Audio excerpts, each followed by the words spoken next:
going on? And welcome to a very special episode of 4GQ TV, where we are interviewing Sara Secora. Hey, what's going on, Sara?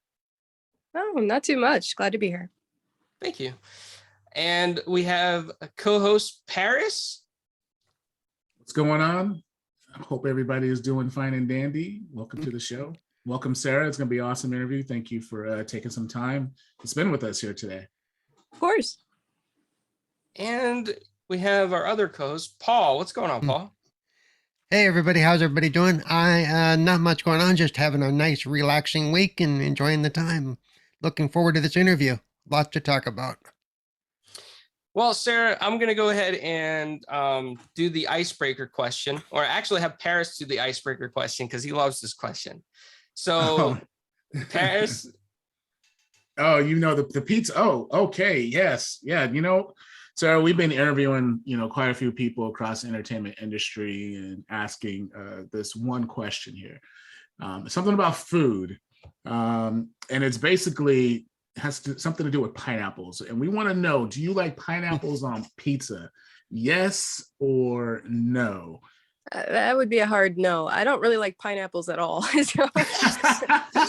Oh, all right. Mike, there we go. That is the correct really answer.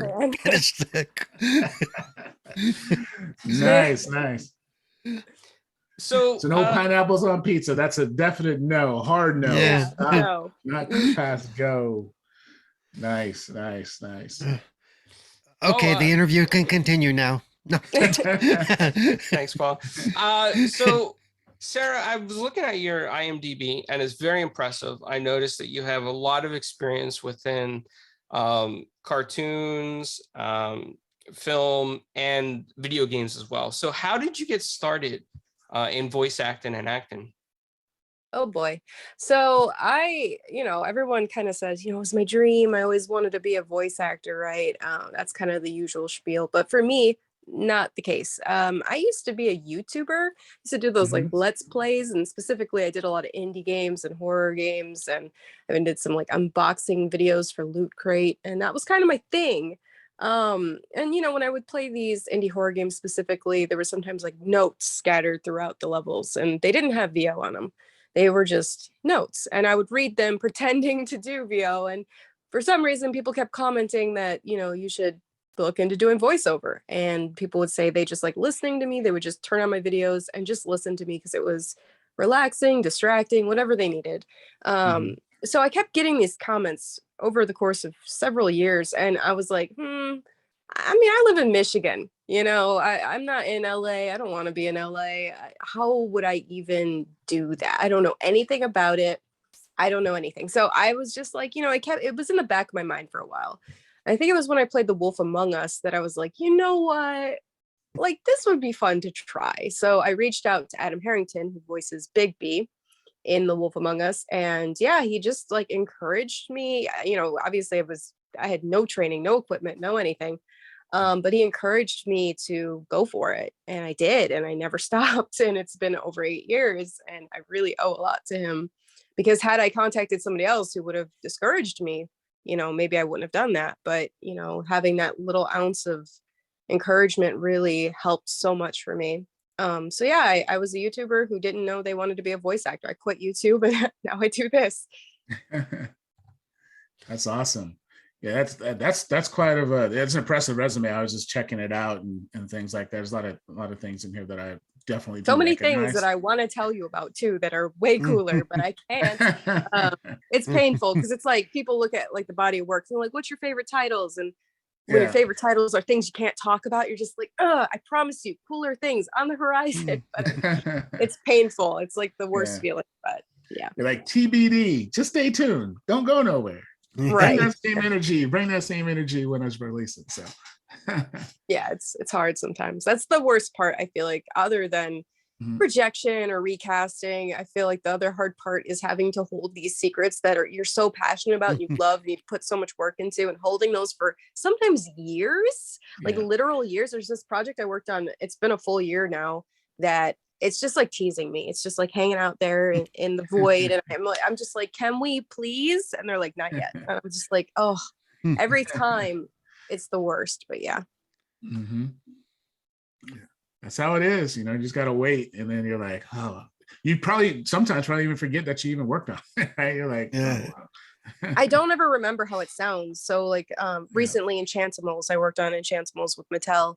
I got really excited. It kind of popped out of nowhere. Just all of a sudden it was out and I was like, oh, okay. So I went to go watch it, a couple episodes that I'm in, and I just completely forgot like how I did it. So hearing it back, it's always interesting because it's like, it's new to me because I did it so long ago that I don't remember the lines. I don't remember how I approached them. I don't know anything. So to me, it's as new as it is to anyone else. Right. Wow. What Well, would you were you going to say something. say? What would you say was or still is or was or would be your biggest challenge in voice acting? My personal biggest challenge is not living in LA. I am in Michigan and I've had to prove myself tenfold to be like next to my colleagues who are in LA. I recently became union eligible and that was a really big deal. And I started doing projects that are union now. I signed with an LA agency, A3 Artist Agency, formerly known as Abrams. A lot of people know him as that. You know, having these opportunities that I was told you'll never have unless you live in LA. That really was the thing for me. Partly I'm in Michigan because I love it here. It's my home, but also partly is because I'm disabled and I'm very open about that. And so, you know, having these accessible, you know, 1 second. My cat's trying to break in my door. I have to lock it. You can leave this in. I don't care. No problem. No worries. My cat is so funny. I have a kitten and he's not even a year old and he knows how to open doors and I hear him doing it. I'm like, oh gosh, I got to get him out now. Okay. So no, I really like that these things, you know, having the remote option available to us for people who, you know, are immune compromised or are disabled, or maybe they have financial limitations or physical limitation, whatever it may be, really. Right. We should have the option for voice actors because it is something you can do remotely. We have Source Connect, we have Session Link Pro, we have high-speed internet, and the capabilities are there. I understand for some people it's an issue of quality. So they're like, oh, we need every actor in the same, behind the same microphone, the same room to keep that same quality. But it's not something you can't have, you know, an engineer fix. It's more time consuming and more money, which is what we don't like. But having actors like myself be able to do these things because of limitations that I didn't ask for, I think is very important. So I fight really hard for that. That's something that is very difficult for me, but also something that I advocate tenfold again, because I need people to know that there is a way. It's harder. You're going to struggle and you got to, you know, find your way around these obstacles that are going to come at you. And sometimes, you know, there's just the obvious of like right now, what's happening with anime, Funimation and Crunchyroll merged under Sony's ownership. And now all LA and remote actors are cut off. We're all cut off. It is Texas only right now. So that is a really big hit to us, people like myself who are disabled, because I was in Log Horizon, I was in Rumble Garandal. These are productions that are primarily done in-house in Texas. And when the pandemic happened, they opened up the doors for us, but now they're closing them again. And it's really disheartening to see things like that happening. So it's for sure the biggest struggle is that.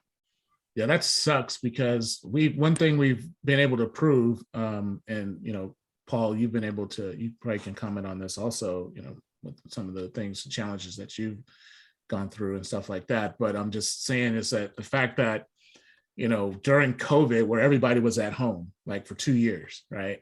And you know, a lot of organizations, companies, they made record profits. I know movie studios, they were still able to do movies and voice acting, and people, you know, we've interviewed other voice actors. They're like, yeah, we just set up our studio inside the house, and you know, I don't have to go in, and it works. So for studios to all of a sudden change that, that's quite interesting, that they're taking that sort of stance, especially after we've been able to prove that everyone can be just as successful being remote, right? So well, there's been this huge talk in the industry, and voice actors have been very adamant about talking directly to these companies, specifically Sony with Crunchyroll and Funimation with this whole merger, is that anime has been notoriously just exploited.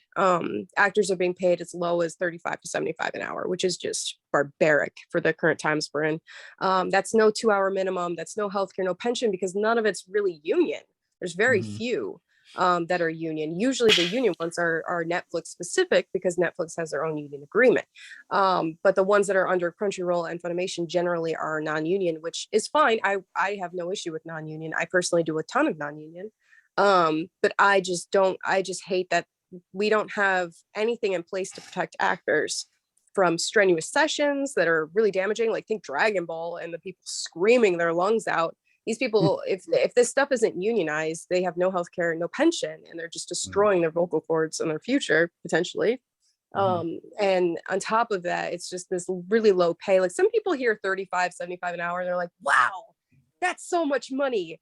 How do you make so much? I work in this and this job. And I've heard people, actually nurses, have attacked me when I posted about this before and said, I work in a COVID unit and you make far more than I do.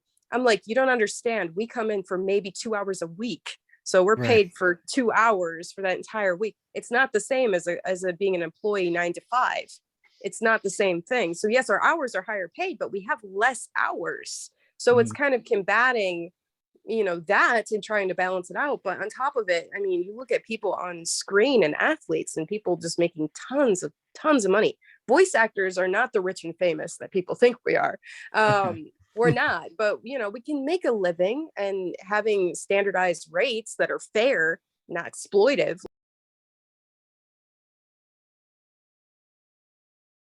is really important. So yeah, I'm an advocate for that too. I speak out a lot. I'm the kind of person that likes to, and not, I kind of pick the hills I want to die on, but I'm very passionate about it, where it's like, I'm trying to help people. That's my goal, is to help people where I was not helped, and to help people where I know others were not helped. Yep. It's funny you mentioned that, because like Paris made allusion to, my gamer tag is cerebral palsy. It's because I have cerebral palsy. So I'm very big at the accessibility and gaming aspect. And like you, I pick the hills I'm willing to die on. And, I don't make a big deal about a lot of things, but there are certain things that when they come up, I just go, Yes. And because it's important, because it doesn't just affect me, it affects millions of other people too. Yep. There's so many of us that are disabled, and for various reasons. And I don't think because some people were like, well, I'm mentally disabled, that one's not as serious as physical. They're all serious. I mean, a disability is a disability, whatever. I don't sit there and pick and choose which ones are the important ones. They're all valid. So that's the sickening part, is like, well, if you have this or this, maybe we'll make exceptions. It's like, no, disability is that. And I hate that we're gatekeeping who can and cannot be disabled in entertainment in this particular case, or really anywhere. So yeah, I totally feel that. That's something that I've had for many, many years.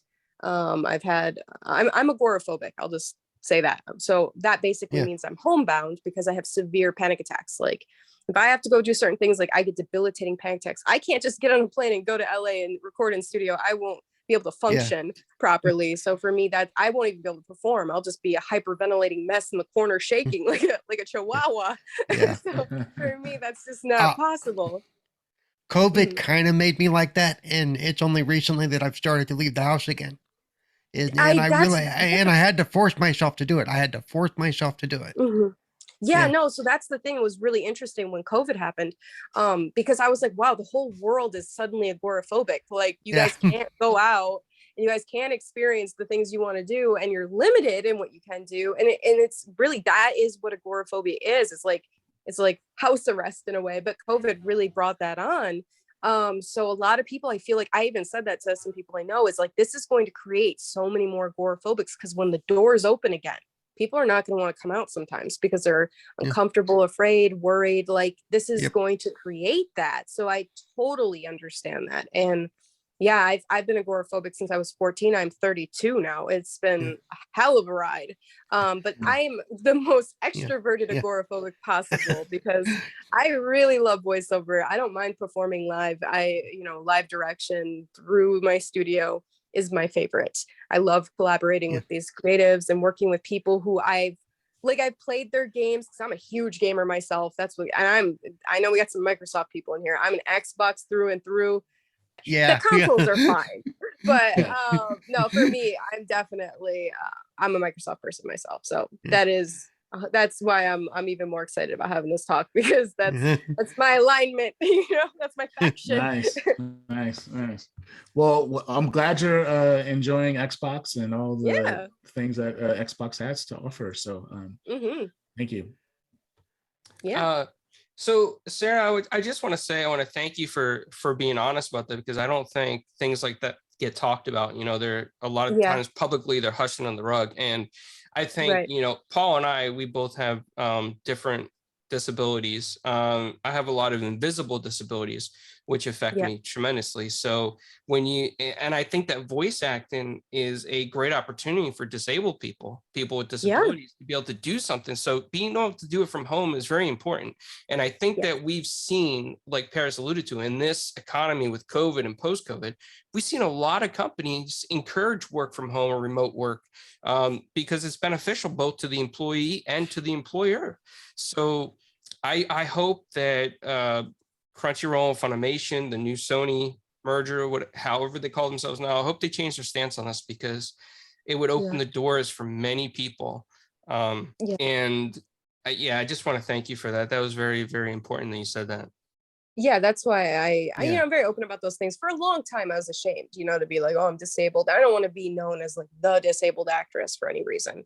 But I think I stand on my own, and I work very hard, and I don't think that I'm just the disabled actress. I think Yeah. that I'm just an actress, but I do think that part of me is very important, because that is not just my fight, but that's many people's fight. And I do think what you said about disabled people being able to work in the entertainment industry and thrive in their environment that works for them and what their limitations are is just such a beautiful and important thing. And for people to close the doors, I mean, I can't say it's not expected to happen to some degree. Like, I do expect it to happen to some level, but it's Yeah. just so disheartening to see, because they have a monopoly on that industry, and they're just completely being like, you can't work here anymore. And it was like that before COVID, where you kind of needed to be in LA or Texas to really dub.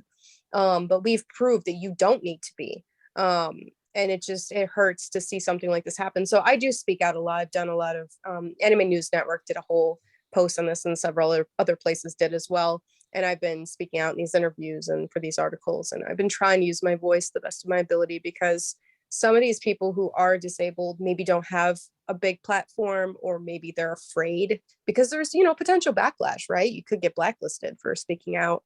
And I just feel like that for me, I just really wanted to help people, and that's what my goal has always been. And I've been burned for it a couple of times when I speak out for people's behalf. Like, I speak out for people to have the right to choose if union or FICOR or non-union fits their lifestyle best and what they need. Because again, I'm disabled, so if I were to go completely unionized, which in a perfect world I would, but if I'm talking logistically and financially, it wouldn't make sense. So a lot of people go union and work off the card, which means they're supposed to only work union, but then work non-union. That's not allowed. But a lot of people do it and look the other way and this and that. But for me, I'm very big on honesty, so I wasn't comfortable with that.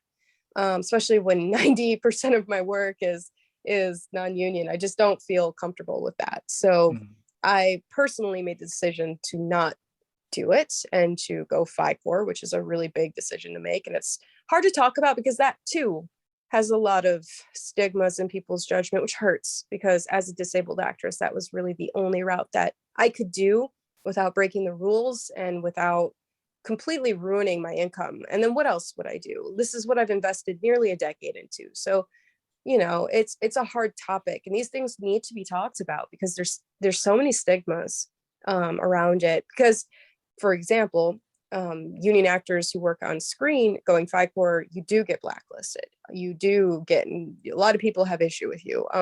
Not to say that if you do it with VO that can't happen, but it seems to not be as impactful.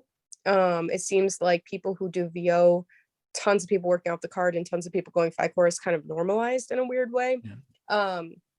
So yeah, I'm as a whole, I've been trying to do what is right, as opposed to what I'm told I have to do to make people like me.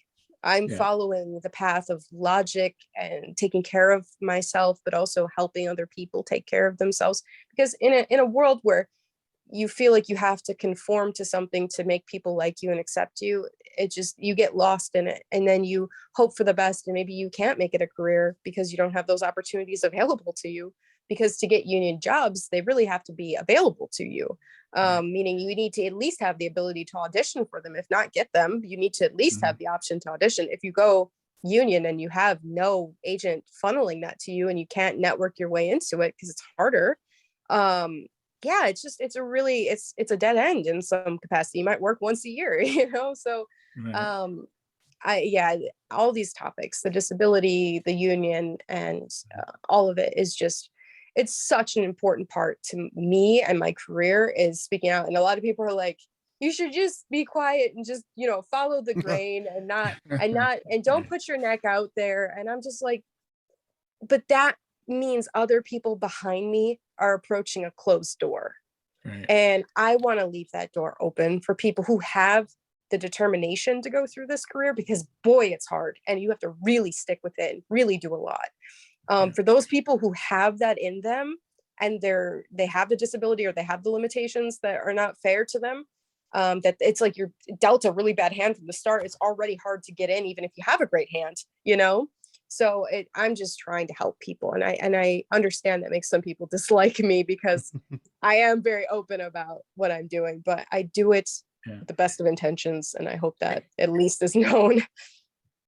Yeah. Hey, Sarah, real quick, you want to explain to our viewers what FICOR is? Because Yes. I'm new to that term, and I'm sure our viewers will probably be like, what is it? They're probably, once we go live and we produce this out, they're probably going to search for it. But yeah, if you can explain what that is, and then the sort of the differences between that and actual union and VO industry, that would be yeah. So the union is SAG-AFTRA. The union is basically where people go in the United States if they want to work on union projects for TV, film, commercial, and voiceover. So there is a federally protected right, and there's a couple of them. Another one I'll talk about is right to work states. FICOR is when an actor gets to be a dues paying non-member of the union, meaning you are not a member of SAG-AFTRA, but you are paying initiation fees and lesser dues, yearly dues, to be kind of involved, but not part of it, if that makes sense. You have access to being a union, you have a union ID, but you lose certain things. Like you can't vote in the SAG elections because they have their own elections. You can't participate in SAG committees. You can't do the voter or the screeners at the end of the year. You can't do certain things like that. If you're FICOR, you forego all of that. However, you can work non-union and union legally and openly, and you are still eligible for pension and healthcare if you earn the limits you need through the union. So the important things, in my personal opinion, is the healthcare and the pension above all. And some people, they view that differently. And some people think that the voting and the screeners are more important, and they really, or at least very important, and they don't want to give that up. And that's totally fine. Again, I believe every actor should have this choice without being treated horribly, which in some cases, it seems to be what happens. If you go FICOR, there's a lot of people that get upset at you. A lot of people hide that they're FICOR. And generally, I don't just post it on my website for that reason. I don't mind talking about it because I think it's an important topic. But FICOR is a federally protected right that allows you to do union and non-union. It's not part of SAG. It's a protected law that you have. You can enact your FICOR rights, which SAG is very against. And if you try to, when you call them to, if you're SAG eligible, which means you did a SAG project and you become eligible to join the union, if you call them and say you want to be FICOR, they're not going to be happy with you, just flat out, because to them, you've turned your back on the union. And maybe you don't want that in your heart, but financially you have no other way to live. And in my personal case, I can't just go wait tables as a waitress in between my job, because that's what some people do. I know a lot of people in LA, I have friends have done it, where they wait tables, and then during the day, and then at night they go and audition to do, voiceover on camera, what have you. But it's like, I can't do that as a disabled person. So it's hard, because I felt like I didn't have a choice. I just needed to be FICOR because it was the only way, which is something that is something I would love to be part of the talk with SAG, for example, is to help make that not the case. But the doors are shut on me because I'm FICOR, so that's unfortunate. But it is what it is. You kind of have to make a choice as an actor, what financially and career-wise works for you. And if you're in LA and you have the traditional agent, union probably does make sense in that case. There's tons of people I know who do live in LA who still work non-union though. So it's not universally everybody's choice. Like everybody does not choose the same thing just because of where they live or their circumstances. I see all sorts of people choosing all sorts of things. And then there's right to work states, and there's tons of them. Texas, Florida, Michigan, for example, there's tons of them. These states, you can become SAG eligible working on union projects, and you never have to go union. You can just stay SAG eligible forever. But that means you have to be Taft-Hartley'd. And Taft-Hartley is complicated. It shouldn't be complicated. It's a very easy process, but productions don't seemingly like to do it. That basically means if there's a union project and they want to bring a non-union actor in, you have to have this piece of paper called a Taft-Hartley that clears you to be in that project. And this gives you eligibility to join the union. It's a very difficult hurdle for many of us to pass. The SAG committee and the SAG members I've talked to seem to think that it's very simple. And in actuality, it is. Like for production to do it, it doesn't cost anything. It's just like a piece of paper. It's nothing, but to them, it's just another hassle they don't want to deal with in most cases. So it is very difficult to get somebody to want to do this for you. So then if you stay in right to work states and you stay with your SAG eligibility, you'll have to continue to be Taft-Hartley'd over time because you're never going to have a SAG ID. If you're FICOR, if you're union, you have a SAG ID, you don't have to be Taft-Hartley'd anymore. I know this is very complex and convoluted, and I'm so sorry. I'm spouting at all this information, but it's complicated. It's not an easy black and white answer of why people do what and what is best for them. And that's the thing that I want to get across is like, it is a choice that you need to sit down, educate yourself and really think about it because it's an important choice. And I'm actually writing a book about all this stuff, like how to be a remote voice actor, basically. And I really dive into this topic because there's so much misinformation online. For example, people say you can't join FICOR immediately from SAG eligible. You have to join the union first. That is not true. You can go straight into FICOR. In fact, you can join FICOR and then you can petition to rejoin the union later if you want to. It's not a guaranteed thing and it's not an easy process, but you can undo it if they allow you to. There's a lot people don't know. And I really want to make this information available to people so they can make that choice for themselves. Nice. Wow. Yeah, thank you for that. That's great. I'm learning a lot. I'm learning a lot. Yes. I am blown away because, I wanted to be a voice actor at one time. And, I didn't know how to enter the industry because a lot of my stuff I do from home too. So I had the opportunity to just do a quick thing in a project, but it wasn't nothing super big. But your information really is going to open the door, I think, for a lot of people that want to get into this that are remote from home and disabled. So it's amazing. And thank you for all that, sharing all of that as well. Yeah, again, the hill I'm gonna die on, I guess. It is what it is. I feel like this information, people they deserve to know their rights and they deserve to know that they have a choice and they should not be bullied into any choice. I think that's very important. And if they want to go any which way, I support you. You're all valid. Yeah, absolutely. I was gonna say you're like my spirit sister as far as having COVID coming. I don't know about you, but I had people come into me like 6 months, 9 months into it and go, now I know kind of what you feel like all the time and why you get the way you get because you feel like you're isolated. I'm like, yep, that's exactly right. Welcome to my world. Yeah. The gaming and the podcasting and the streaming that I do, that's my outlet. That's been my social outlet for years. Yeah, gaming's been mine too. I really dived into gaming a lot when my agoraphobia was, at its beginning stages. I was supposed to be at school, and instead I was at home having anxiety playing Halo 2. So there you go. That was my youth a lot of the time. So yeah, I get it. Yep. Awesome. Hey, do you like playing games that when you're playing video games or watching anime, you hear your own voice in the game?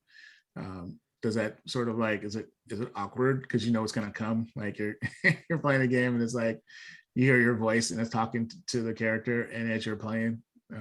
Is it, how do you feel like, is that like an awkward feeling because you could hear yourself, or do you just skip the skip the part where you're gonna be talking and move on?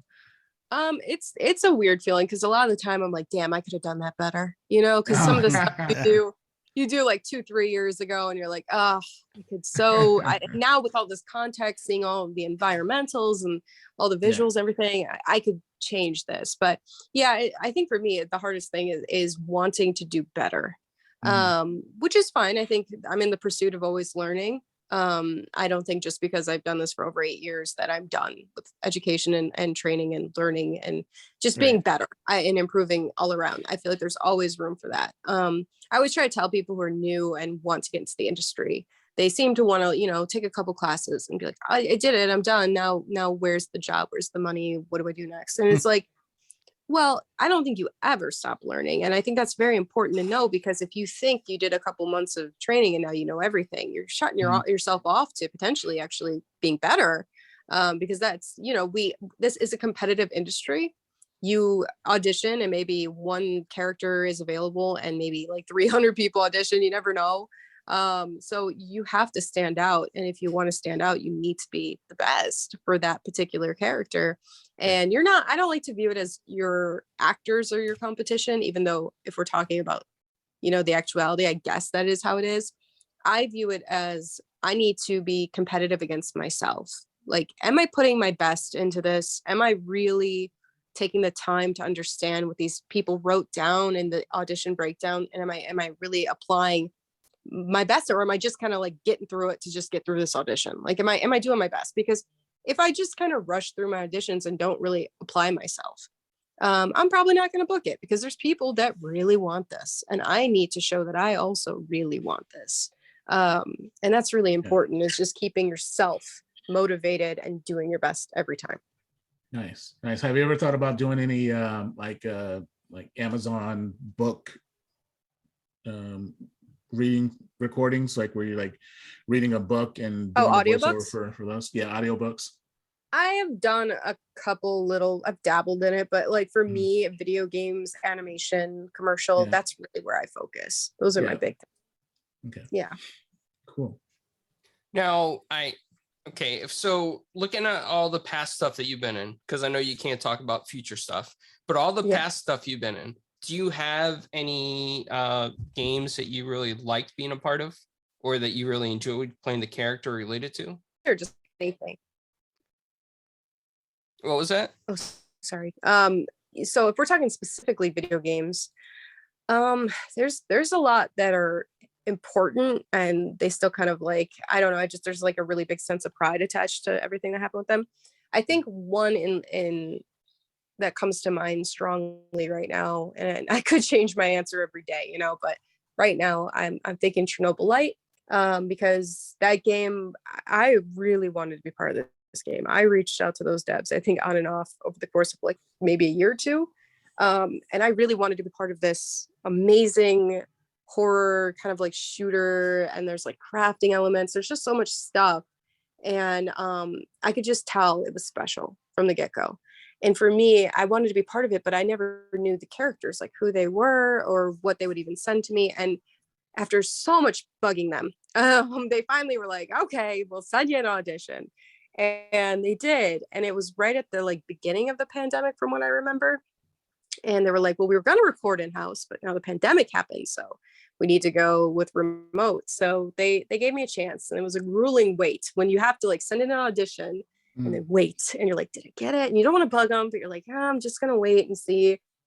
And yeah, I booked it, and I didn't just book one. I booked like, I was one main character. Well, I guess she's considered one main character. And then I was like 10 or 12 little roles throughout that were just like little dolls scattered in the map that talked to you really creepy, and like a nurse and just like random stuff, right? But my main character was Olga, which is really special to me. And as soon as I saw that character breakdown, I was like, this whole game like takes place in Ukraine because it's the Chernobyl disaster. And I'm Ukrainian, and that's even more important now because of the war going on. But I'm Ukrainian, and my grandparents, they passed away. One was Polish, one was Ukrainian. And her name, she was Ukrainian. Her name was Olga, and she was, a very important woman in my life. And she passed away when I was quite young. And to play a character who's Ukrainian named Olga, I just felt like that was, it was like homage to my parent or my grandparents. And I even asked the devs if they would put a picture of them in the game, like, maybe just sitting on a mantle somewhere, and they did. So that was really nice. That game is special to me for sure. And I really take a lot of pride in all the work we did with it. I got to work with amazing actors, amazing writers, directors. They're really great over there. And it's on Xbox now, so you can also play it on Xbox. Nice. I'm gonna have to do that now that you said that. I think that's really cool that they did that. Put your grandparents' Chernobyl, right? Yeah, Chernobylite. Chernobylite. Yep. Nice. Well, That was a special one to me. Yeah, your parents, grandparents being from Ukraine, and you're Ukrainian, all the stuff that's going on over there right now with the war, and Right. the character is your grandmother's name. That's sort of an attachment to it. That's awesome that you're able to get that and land that. And she's a strong woman. I love the character they wrote. She's a strong, very direct, powerful woman, and I appreciate when we write strong women into dialogues, and it's not always like the damsel in distress kind of thing, but strong women who can hold their own, don't need no man, you know what I mean? Like, that's important. I really like that. Yeah. I don't need no man. Exactly. I just, because it's always the girlfriend, the daughter, the wife. I like when it doesn't need to be that, and she can stand on her own. Yeah. It's awesome. Yeah. Nice. Oh, were you gonna say something, Paul? Because I was gonna. I was waiting for. I thought Paul was gonna say something too. No, I'm checking something real quick. Oh, you're checking something. So, I'm not checking for pineapples, man. Because man. Oh yeah. So Sarah, one thing with their working from home and the remote working, do you ever get a chance to, let's say, when you're doing your character and that there's going to be another voice actor that's going to be talking back to your character, and them maybe, do you ever practice lines together? Does that ever happen? Honestly, no. There's very few sessions I've done where the other actor was present. Most times I'm recording solo with the director and like a sound engineer, maybe a writer or producer is in the call as well. So usually it's they're not there. And I just kind of have either context clues based on what they're telling me, the director's telling me, or sometimes the script shows the previous lines. Sometimes they don't. I have no idea. It really depends. Sometimes you have very limited information to go off of, and you just kind of have to do your best to decipher what you think they mean. And if the director wants you to change directions, you just follow what they say, and you trust them, because this is their call. Ultimately, you're just there to perform, but they're there to direct you. And then on games where I have no director, I'm by myself, solo recording. There's even times where I don't have the other person's dialogue. Again, I make my best educated guess. I give a couple of takes various ways. And I say, if anything doesn't fit, let me know, and hope for the best. Yeah, I mean, they do movies like that. The whole, sometimes the cast, they don't even see each other at all. They just do the voiceovers, and they're like, oh, these big stars are in this movie, are in this anime. They're probably 90% of the time they never even seen each other during the shoot, the entire shooting. So, well, it's like very I'm sorry, I was gonna say, like for Arrested Development, if they did Ron Howard's voiceovers before they had the scenes, he just had to go with some inflection that he thought would fit, and they had to plug it in. Yeah, this is why games sometimes have a little weird disconnect, and some people that are hard on the VO, and it's like, you guys don't understand, you have to explain as an actor. You're like, you don't get it. If we do our best, we're given what we're given, and we perform to the best of our ability. And sometimes we didn't know context the way that it turned out. I think I never thought about the fact that you wouldn't get the whole script, or at least the parts you're in, and you would only get your lines and be like, okay, am I happy? Am I sad? Am I angry? What? Yeah, you can ask. Like, I asked the director, when they say, like, for instance, you're mad. Okay, I'm mad. The hell mad? Like, indoor voice mad, outdoor voice mad. Like, how? And, like, did you kick my dog? Like, what did you do? Like, why am I? How? Because there's different levels of mad, right? So you can't just say blanket statement, you're mad. that could mean so many things. You can have seething anger where you don't raise your voice at all, and in fact you're talking in a lower tone and you're intimidating. Yeah. That's also anger. So Yep. it's just like you got to know kind of those things to know what they have in mind. So I always ask questions if I'm confused what they mean. Like, are you Dragon Ball Z mad? Yeah, it's a very different thing. All that screaming they do. Right. Yeah. So when you're on a session with let's say production director or engineer, how long typically does a session last for, let's say a cartoon or an anime? And as a voice actor, like, do you have break points where you're like, everybody takes a break and you get to eat, or 15 minutes? Eating, no. So yeah, usually sessions, my average is like 1 to 4 hours in a session.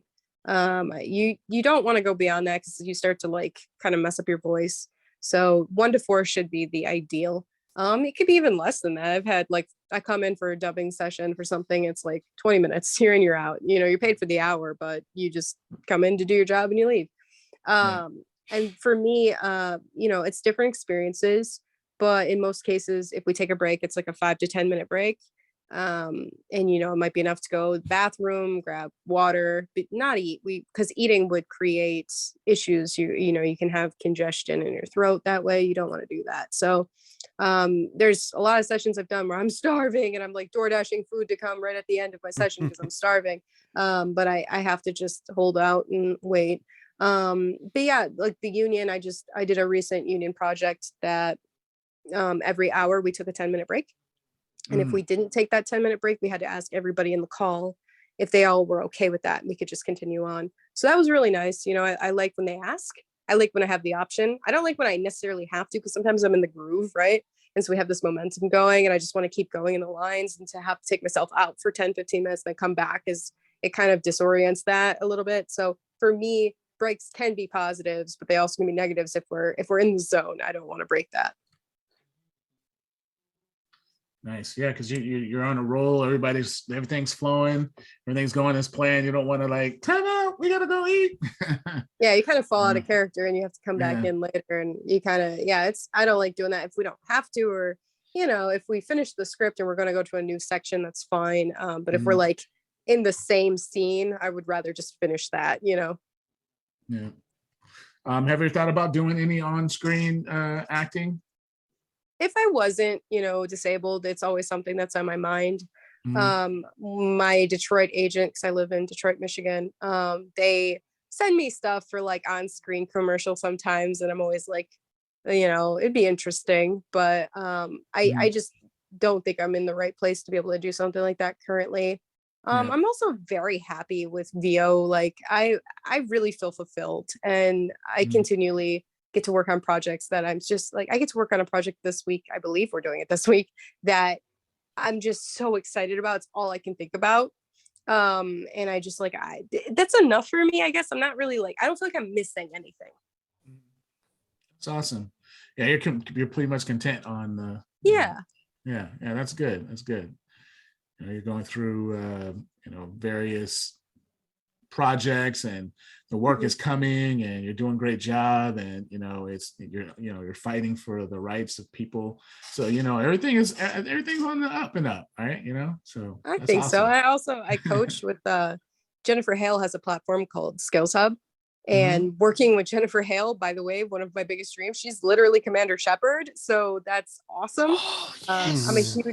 I'm a huge Mass Effect fan, so meeting her was insane, and having her validate me, not that she needed to, but it was just really That's and awesome. She brought me on as a coach on her platform, so I've been teaching voice actors, and it's everything is good. I'm very happy with my career. The only thing that I'm worried about is when the pandemic continues to slow down, and if the doors will stay open. That's really the only concern I have right now about that. I guess I guess you have to sort of like trying to figure out like what's the best way to do it and how you can achieve that, Right. So, we all wish you the best of luck on that, of course. Thank and you. We'll be advocating for you. So I mean, the things we can do remotely are crazy. So one question I want to ask you, since you are a gamer, What are some of your favorite games that you grew up playing? Is there anything in particular that stands out for you? I mean, I have like my top games that I really love, that whenever people say like, what are your favorite games? You know, stuff like Mass Effect, Gears of War, BioShock, League of Legends, Portal. And we just recently, that Portal has been trending like all day today and yesterday. And I'm just sitting there like, please make a Portal 3, please. That game, that whole series is very special to me. You know, if we talk about like when I was growing up, Pokemon Stadium was like the first game that I ever owned on the Nintendo 64. I really loved Harvest Moon, Animal Crossing. Like those were the games that, you know, I played a lot growing up. But yeah, I have a deep appreciation for games. It's helped me with my disability, but it's also helped me with just like feeling like because you know, being home, you know, you feel very isolated, so you can connect with your friends very easily, but also you get to go into these really cool worlds and experience these cool things. And for me, that's another reason I do VO. I swear, I feel like my booth is a portal into another dimension every time I go in there, and I get to be different people, go different places. You know, for somebody who's agoraphobic, it's very stimulating, I guess is the word. Fun. It gives me a sense of other things, because otherwise you kind of stuck in a perpetual Groundhog's Day, right? So yeah, that's really awesome. So, okay, so I actually have a question. Kind of leads into that. You're talking about being agoraphobic and your booth taking. Do you do VR? Have you started messing around in VR at all? I personally, like, I bought a VR headset, an Oculus, and I tried it for a bit, but it was so just, it was anxiety inducing for me. I could not. I was getting dizzy and like all sorts of things. Okay. So for me, like, I really wanted to do that, but it just seemed to kind of give me panic attacks. So sadly, I wish I could do it, but I think it just freaked me out a little bit, because I thought that was a really cool idea too. I was like, I get to go to other places and do stuff there too. So that was a line of thought that I had, but in actuality, it was very anxiety inducing. It made me feel sick to my stomach. Well, that's an interesting take, because I actually did an interview last year with for National Geographic, and they were talking about doing VR for people like you and I who are basically shut-ins, to be able to go into the outside world and see different areas and stuff like that. So, I really wanted to. Like, I was really hopeful, and I was really sad. I ended up selling it to my friend, and I was really sad to do that, because I was like, this is going to be a good idea. And then, it didn't go so well for me. It's okay. It's not for everybody, and that's okay. Right. That's true. I was just gonna say, like, for yourself with the condition, you know, once being able to communicate with your friends online, I bet you that was a serious positive impact for you. You want to go ahead and talk about some of that and how that sort of changed the way you game and communicate? Yeah, I used to play Halo 2 and Gears of War all the time with my friends. Like, we'd have a group every night. We'd all get on, you know, when I was like 16 to 18, like we really had, you know, like a lot of people online all the time. So I always felt like every night I had people to chill with and hang out with and have fun and mess around and have, you know, we would play Gears so much at one point that like we had a velvet rope for people coming, because it was first come first serve. We had more than 8, and it was like 4v4. So we'd have to like, okay, this person left, you can invite someone else. And we would play private games all the time, like not even online, because we just had so many of our friends ready to go. I miss those days so much. Now everyone's grown up, they've got kids, jobs, they can't do that anymore. But yeah, I reminisce about that all the time. And I feel like that was really a key thing that kept me, you know, happy at really difficult times, because I wasn't always this positive, right? I'm not going to pretend I was. You know, when you go through extreme difficulties with mental health, you know, depression hits you, you know, and that really actually helped keep my depression at bay. So I'm very thankful. That's why I love Xbox so much, because I actually used to be a PlayStation person. 1 and 2 kind of was they were a big part of my gaming experience, but really Halo 2 changed so much for me, because that was like right at the start of the agoraphobia. And without that, I don't know what would have happened to me. I lived on it because it saved my mind from being sad. And that was very important for me at the time. So I'm very thankful. Awesome. It's crazy. But that's a very positive story on like on how technology and gaming is, you know, played a positive impact on your life and stuff like that. So that's awesome to hear. So it's cool. Yeah, I just want to say there's one quote that I always like a lot. And it's when Phil says, when everyone plays, we all win. Right. Yeah. So I just when everybody plays, we all win, I should say. But yeah, I think that fits very well because it, you know, when I was growing up, I didn't like to go out of the house either. I had a lot of things going on in my childhood. So the original Xbox and playing Rainbow Six Black Arrow was my go-to, and then Halo as well. So we would play those games like all night long, and it was a lot of fun. If in the future, and of course you can't say anything that you're going to be on, but is there any game series that you would like to be on that sticks out to you? Oh yeah, pretty much all the ones I just mentioned. Like that, all that. Yeah, I would love to be in any of those for real. Like Mass Effect, Gears, BioShock, League of Legends. These are things that I'm aiming for, and I hope I can achieve them. We'll see. I would love to even just be able to audition for these things. It doesn't necessarily have to turn into a role, but just even being able to try for these things is already an achievement. So a lot of people, they're like, oh, I didn't book, I'm sad, and they get really beat up about it. But you have to remember that like this is not something that we can just always win every time. Like there's so many people and there's so many variables being taken into account for all these castings.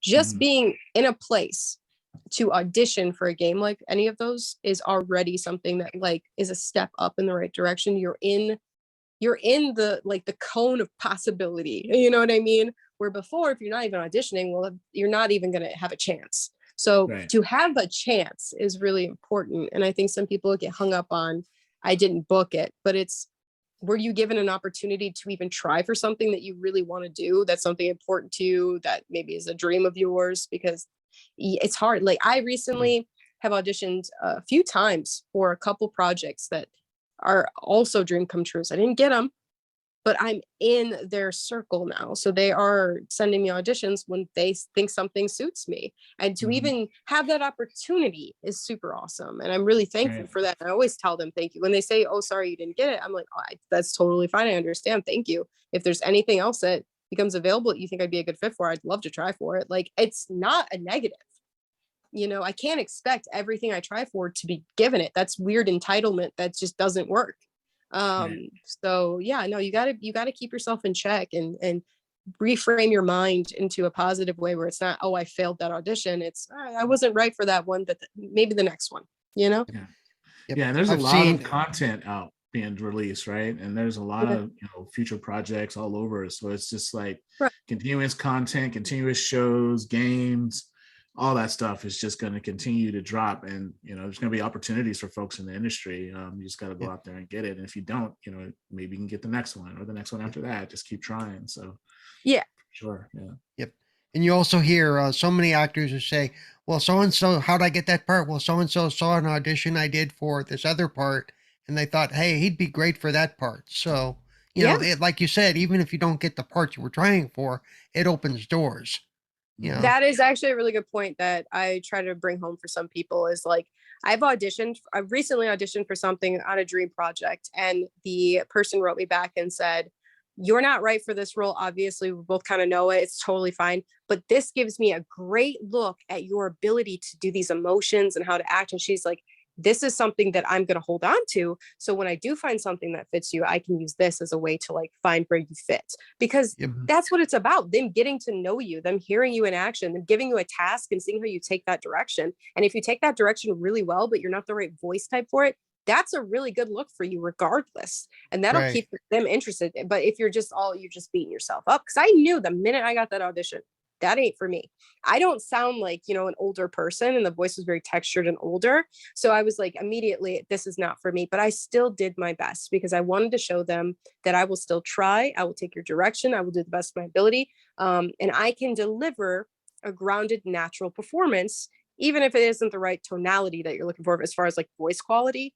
Yeah. So for me, that was something I did, and I'm happy with how it turned out. And they seem to also be. So yeah, that's a positive thing. I don't see it as, some people just get so in their own head and they have the imposter syndrome, the rejection that's piling up, and they feel like they're not getting anywhere. And that's why I always tell people to write down small obtainable goals and check them off.